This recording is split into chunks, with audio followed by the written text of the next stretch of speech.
So I was standing in line at the grocery store today, and I saw this book.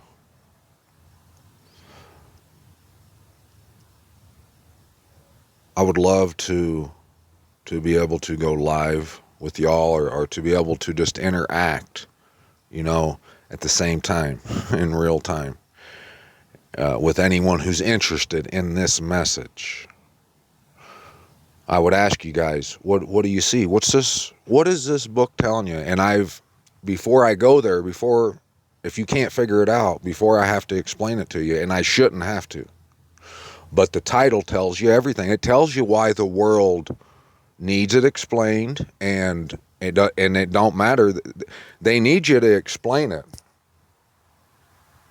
what these sort of things mean, but they don't. It ain't gonna matter. They're not gonna do anything about it. They're not gonna do nothing about it. But if I could go live, I think you have to have 1,000 subs to go live. If I was live and there was two people, just one person, if one person would show up, I would go in there and Berean style reason together with whoever. I don't care who you are. You're my brother or my sister if you come to break it down with me. Ride or die. And I'm not telling you a lie. But I would ask you, I would say, what do you see? What does this cover tell you right here? It tells you everything. You like it darker. The land is obviously a vicious alligator or crocodile, one or the other. But the world likes it darker. They don't want the truth. They don't want reality.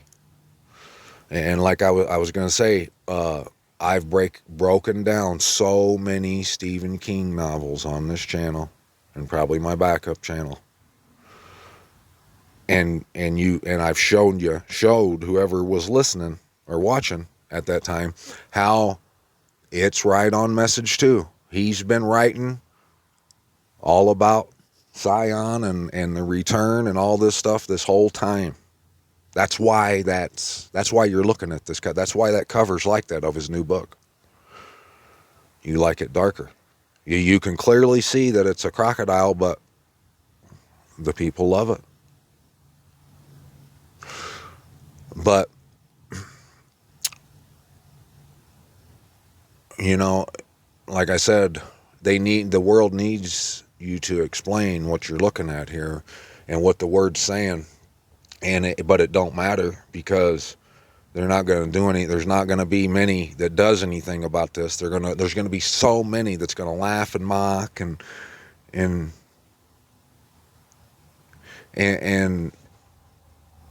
try and discourage you or tell you that you're crazy or whatever. But I'm going to take you to the word right now, and I'm going to prove to you that everything I've been saying, it's legit. It's reality. And if you can stick around, I don't know, can you? Can you handle that long? Another 20 minutes maybe of reading the word? And if you got an issue with what I'm saying, we can always talk about it. But if you stick around and you watch me read this word to you, you're going to see that I ain't been BSing you. Now watch this. Psalms 84, the mirror image of 48, what we read last time. And we've did this several times on this channel, but you'll see by the time this video is over with, that's what we all have to do. We all have to be suited and booted in this word. How lovely are your dwelling places, O Yahuwah of hosts. My being has longed and even fainted for the courts of Yahuwah. My heart and my flesh cry out for the living mighty one. Do you think that that's all, whoever just heard me read that, I'm sure someone's thinking, well, yeah, that was David. David, he did. That's how he felt. Well, don't you think you ought to feel that way? You think you ought to long, maybe even faint for the courts of Yahuwah? Oh, no, I forgot. This is comedy hour to you, right? That's right. I forgot. But for those of us who love the Most High, we know exactly what David was talking about, if that's who wrote this.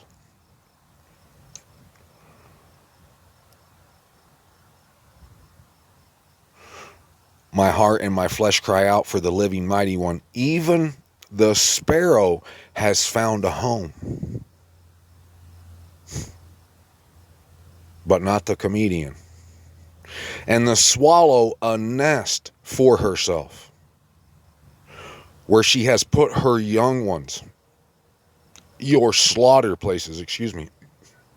O Yahuwah of hosts, my sovereign and my mighty Most High. Oh yeah, those of you who are laughing and mocking at this, who's your mighty one? Who's your sovereign again?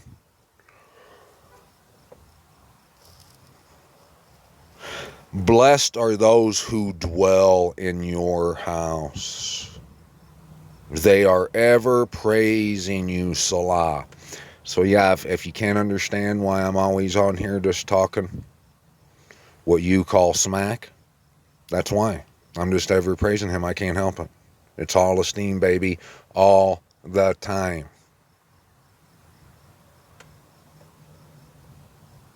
And I've nearly fainted several times over these courts.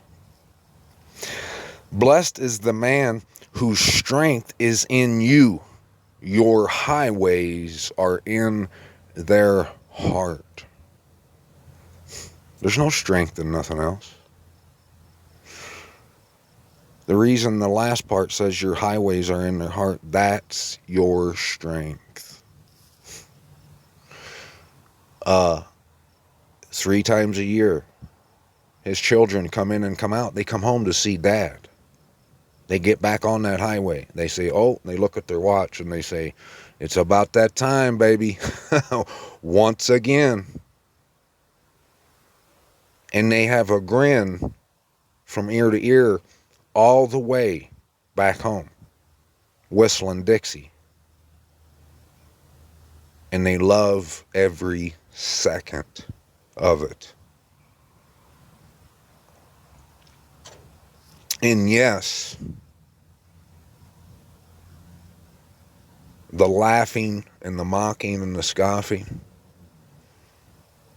it really grinds my gears. It does. But I'm trying to be as close to Abba as I can, because he has great patience with people, obviously. And I'm trying to do my best to do the same.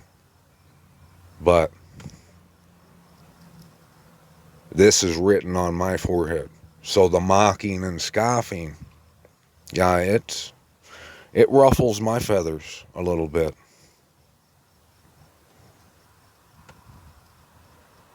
But we're going to get through. Blessed is the man whose strength is in you. There is no strength, nothing, and nothing else, I assure you. Passing through. Okay, the blessed man, the person who is blessed, knows all about the highway. And he's someone like I was just describing. He's loving every second of it. Loving life. His future's so bright, he's got to wear shades. You understand? That person, man or woman, they are going to pass through the valley of weeping. They make it a fountain. The teacher also covers it with blessings. That's what verse 6 is talking about is the same thing like in Revelations when it says that the birds of the heaven fly. He tells them to come gather around and eat the flesh of the sovereigns. It's the same thing. The valley of weeping, it's the same as the valley of the shadow of death. It's us, it's the distress. It's us being removed from our home. And I mean, there's there's a spectrum to that. Right now, y'all comedians who are laughing and, you know, chuckling over this, y'all are at the very end of that spectrum. You are so far removed from what a child of the Most High does that you think going back to the house, to his throne, to come see the one you say you worship, you think that's a joke. That's how far removed you are.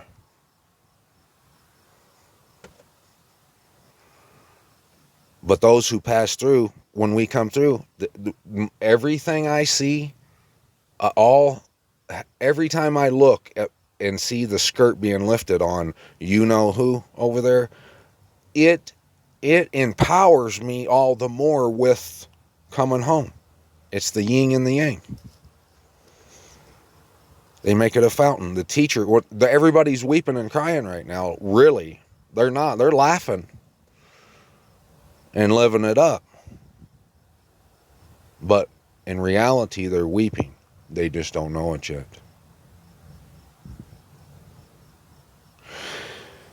And those same people who are blessed, who pass through that valley and feast on all that weeping, they go from strength to strength, appearing before the mighty Most High in Zion. Could you do that? Would you think you might want to, would do it? Are you willing to appear before the Most High? Or you got to be snatched. You got to be kidnapped. You can't go now. You'll go when you're dead, or you'll go if you get raptured, and that's the only way. Okay. That's fine. O Yahuwah, the mighty Most High of hosts, hear my prayer, give ear, O my Most High of Jacob. Salah. And see, there's a reason he says that all the time. He's the Most High of Yasharal, of Jacob, of hosts. Wink, wink. Because Jacob, they're supposed to come in and come out. This is what we do. The Most High of the people, yeah, they do whatever they want in their own house, or they might go to Mecca. They might, do a lot of things. Put Christmas trees up every December like clockwork. And if that's you, I'm just going to tell you because I love you, you're worshiping that tree. And I know you say that you're not. You think that you're not. I once was there too. I thought I wasn't too. But this is how you can tell if you're worshiping it or not. If you're worshiping that tree. This year, come December, don't put one up. Don't put a Christmas tree up this year for Christmas.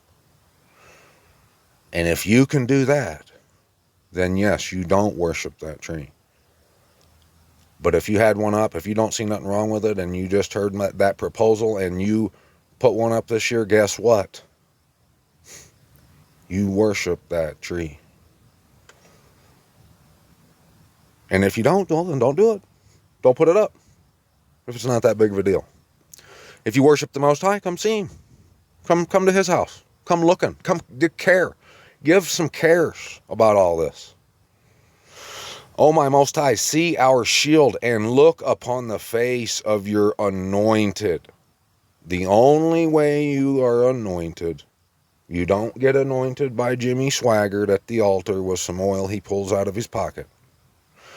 You get anointed when you come to the throne, to the city, to the house.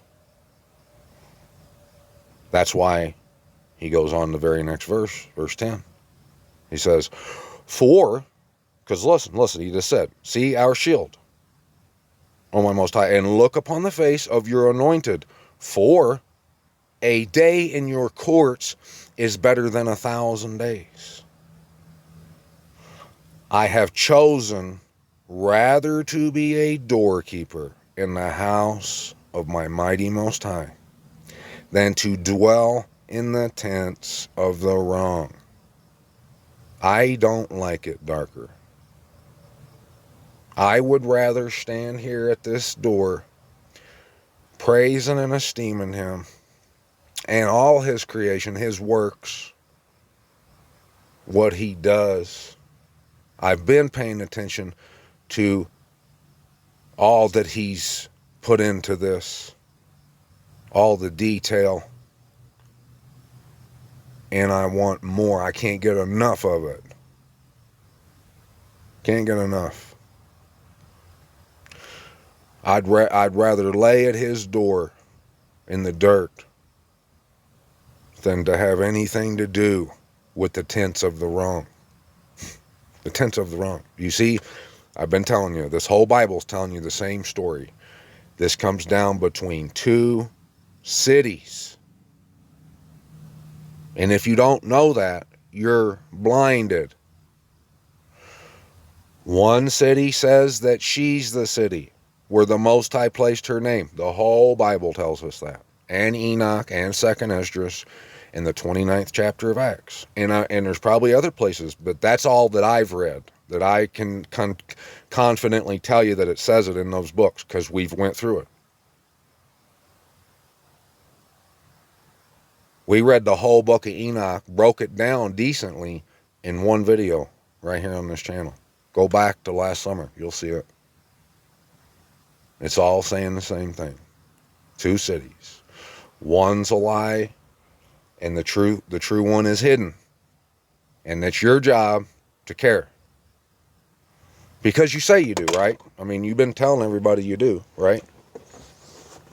So, being how that's the case, being how you tell everybody that, it's time to do something about it.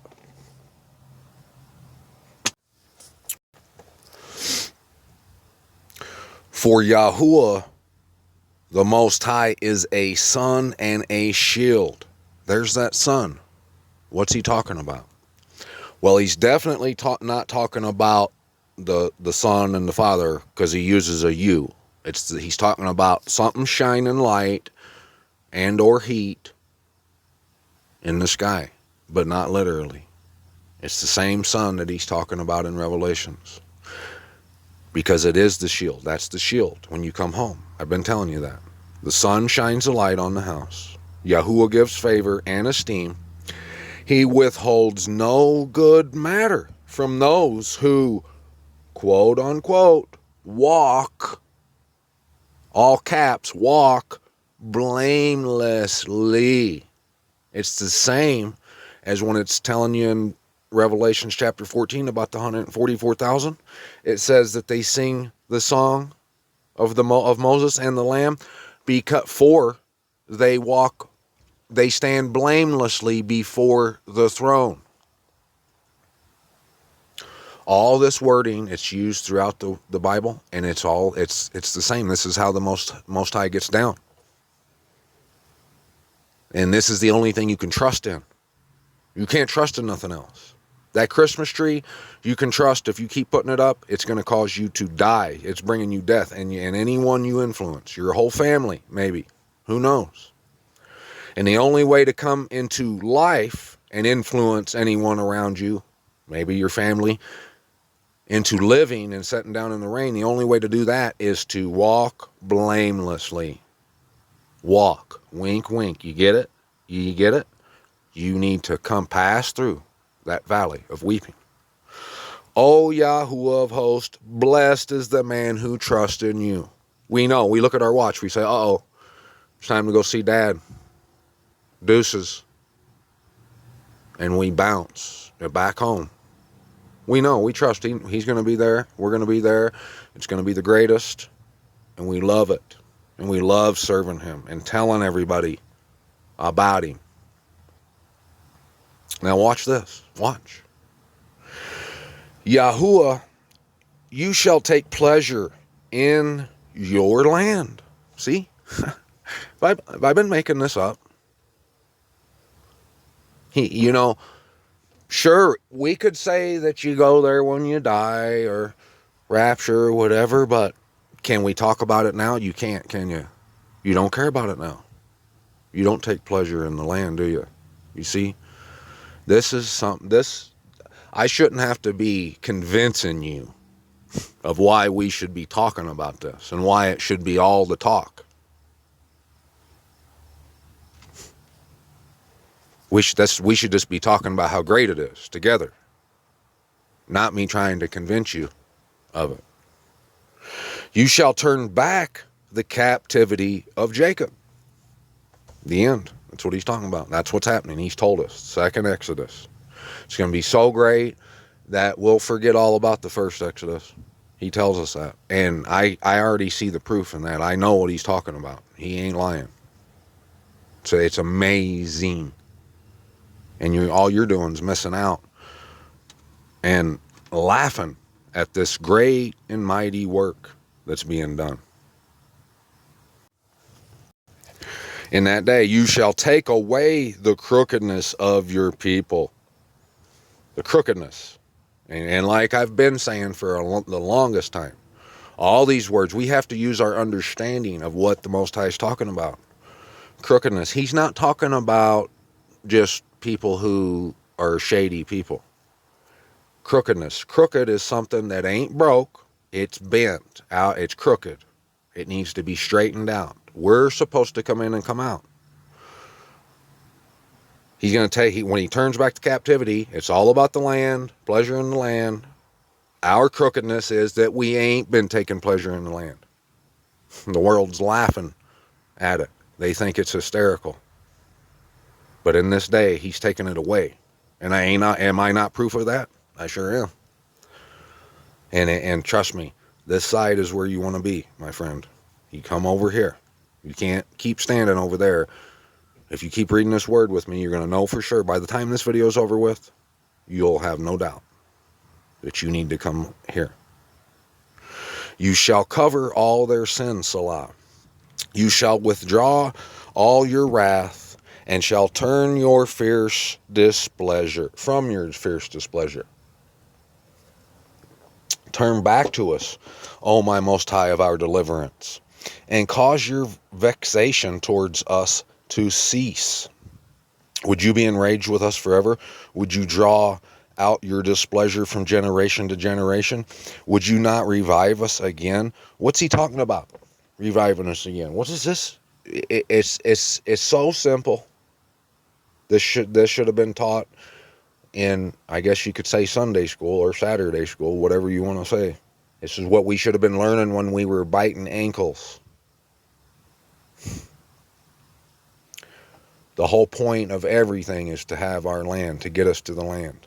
That's where we're revived. That's where we're healed. That's what the healing, the tree of life means in Revelations. For your people to rejoice in you, show us your loving commitment.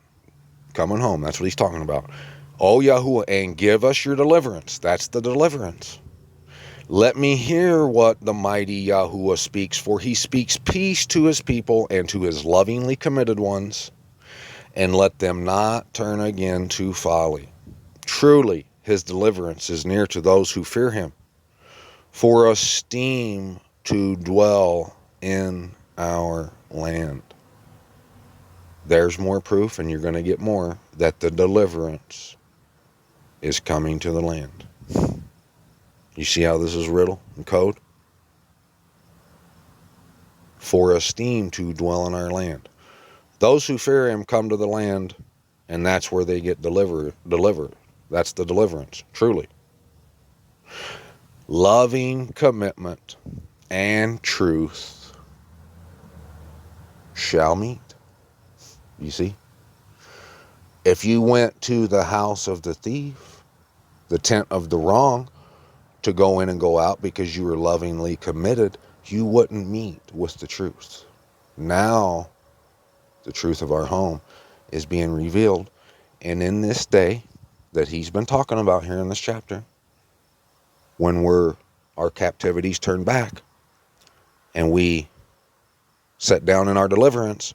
It's when loving commitment, it's when you say, I don't care, come hell or high water, I'll army crawl under barbed wired fence in the pouring down rain and a blizzard and a hailstorm to get home to see my Abba and the rest of his children, my brothers and my sisters. When that happens, that's when you're delivered. Righteousness and peace shall kiss.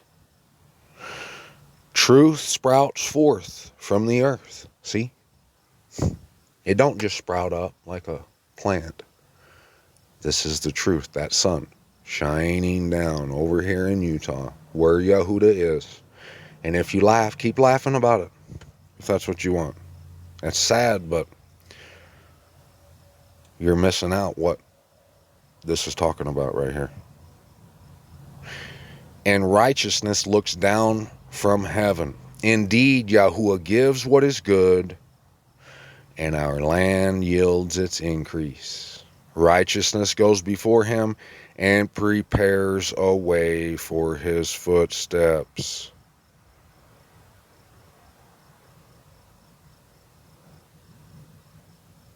Now we're on 86. Incline your ear, O Yahuwah, answer me, for I am poor and needy. Poor and needy. Or are you well off? You're nice and fat. You don't need nothing else. Okay. Guard my being, for I am lovingly committed. You are my most high. Save your servant who is trusting in you. Show favor to me, O Yahuwah, for I cry to you all day long. Bring joy to the being of your servant, for to you, O Yahuwah, I lift up my being. For you, Yahuwah, are good and ready to forgive, and great in loving commitment to all those who call upon you. Give ear, O Yahuwah, to my prayer, and listen to the voice of my pleadings. In the day of my distress I call upon you, for you answer me. There is none like you among the mighty ones, O Yahuwah, and like your works there are none. What's he talking about? What works is he talking about? Right here. Let all nations you have made come and bow themselves before you, O Yahuwah, and give esteem to your name.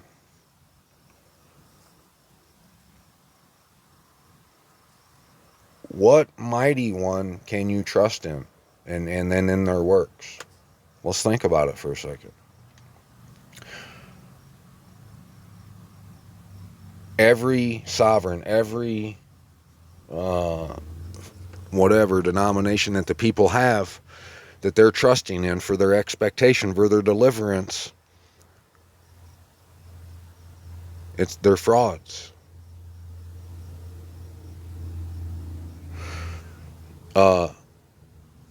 I've talked about it. It's why the pilgrims were called pilgrims, the ones that landed on the Mayflower.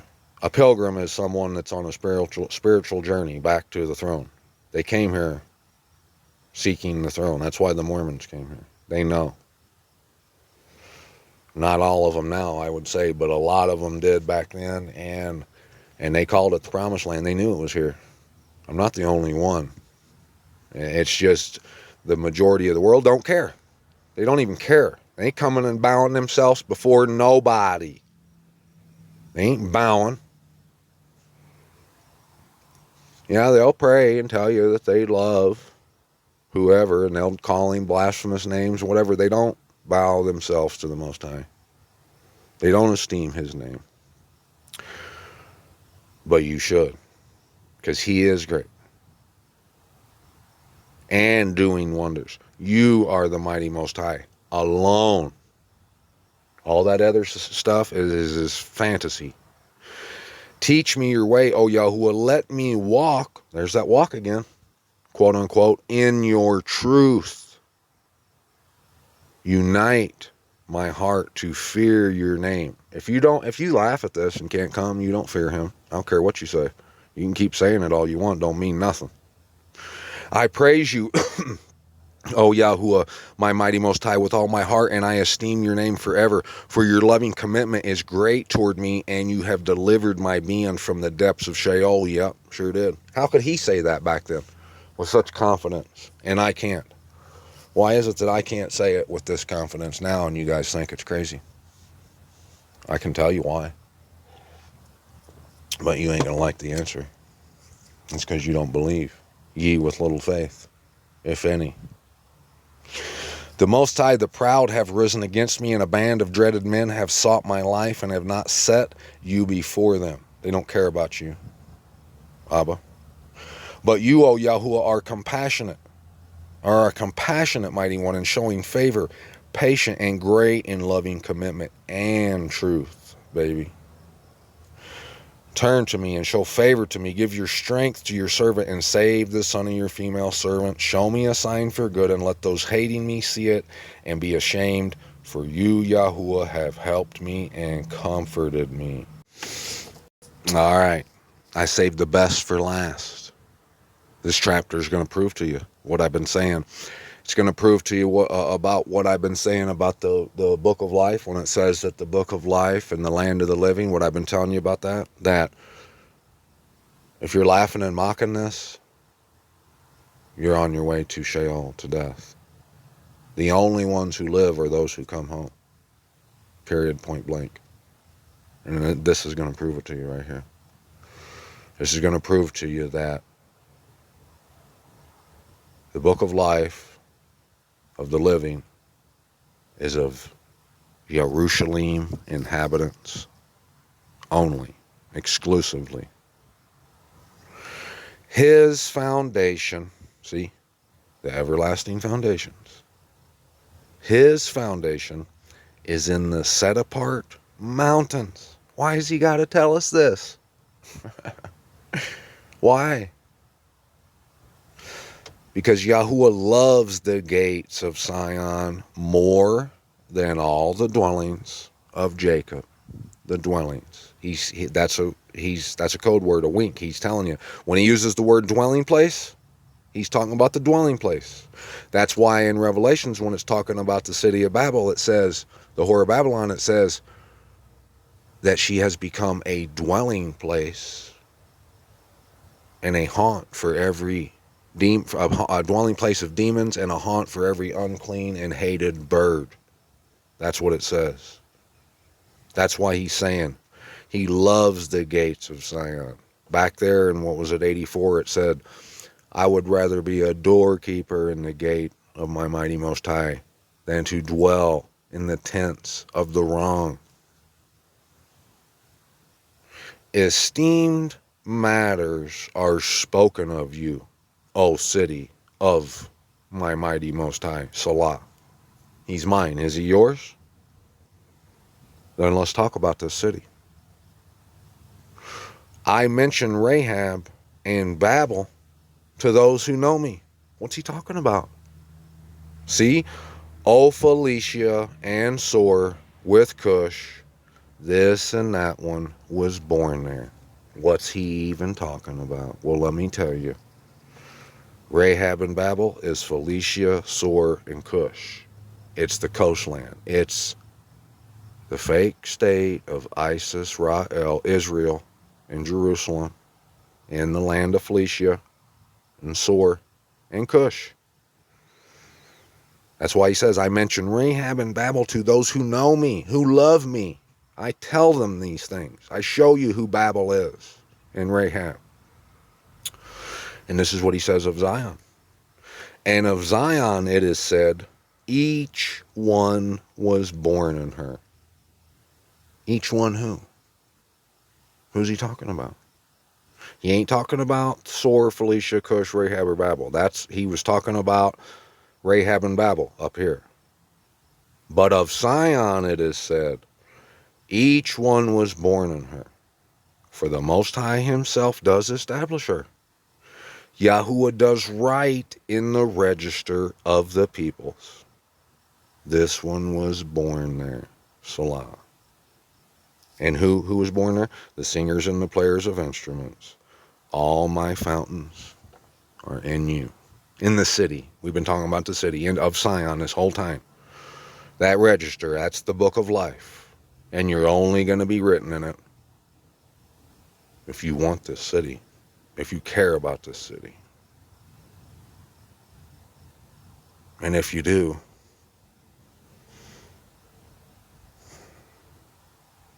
you can't hide it.